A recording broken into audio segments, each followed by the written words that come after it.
Quasi's been special, though. I mean, he's far and away different than most corners. Yeah.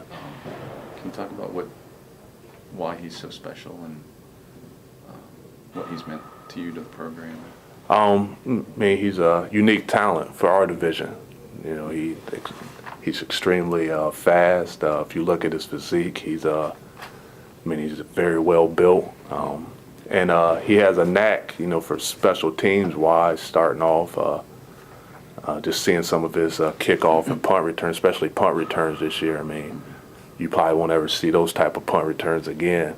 You know, so he just has that knack, and he's a hard worker. He's a humble kid, and you know, he wants to be the best, which is very important to him. And you know, he helped keep us in some games this year. You know, and put us in some positions to hopefully win some games. So it's going to be hard to find a talent like that. You don't get those too often. You know, and you know, he has a bright future to continue to work hard at it.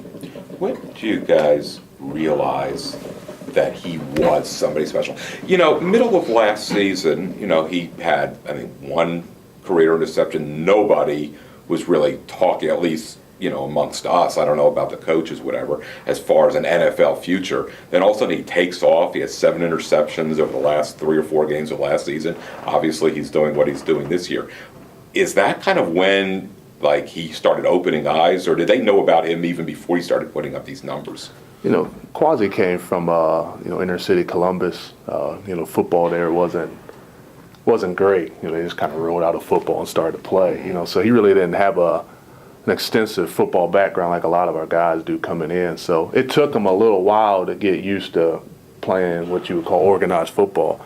You know, so once when he got that around his junior year, you know, he always had the confidence, but he didn't have the mental understanding of football. And I think once when that flip switch, you know, in his head, he was, you know, he was ready to roll and, you know, started to make plays. You know, and this particular game, the Gannon game last year, I mean, he had a whole bunch of interceptions that really started to help his confidence, and that's when he began to really get some looks and different things like that. Then he put in the work over the summer too to become a better player, and I think all those things combined, you know, really start to help him out. But it did take him a little while just to understand playing the cornerback position, because he came here as a running back and played running back all through high school, so he really didn't understand how to play DB. So it just took him a little bit to catch that.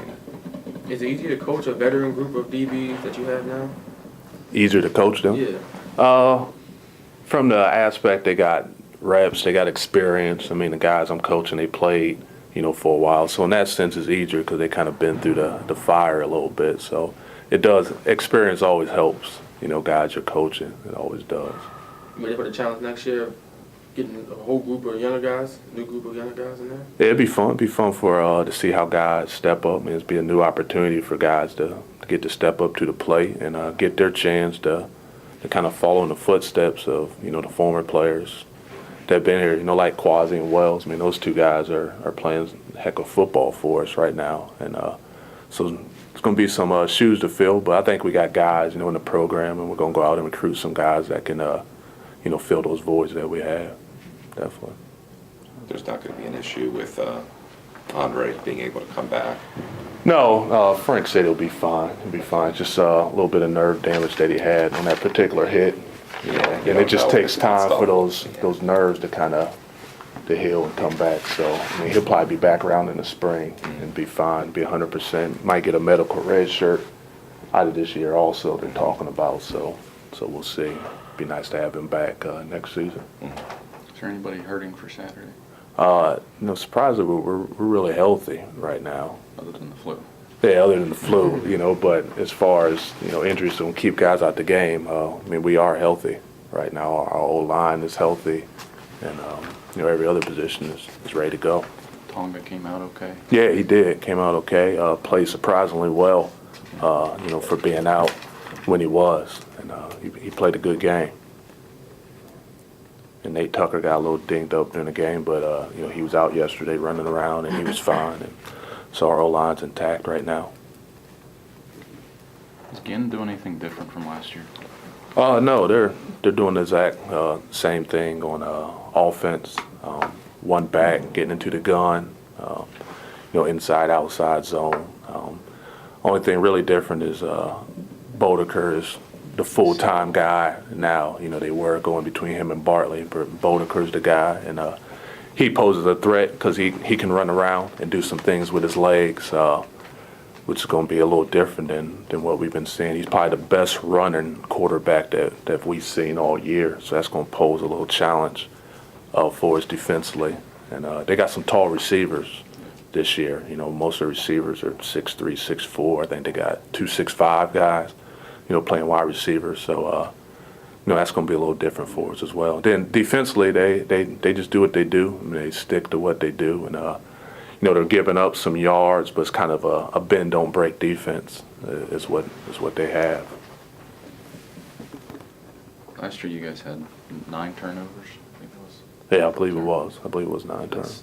If you get, a lot of that can be attributed to Gannon's play. Yeah. You're doing something right to get 9 turnovers.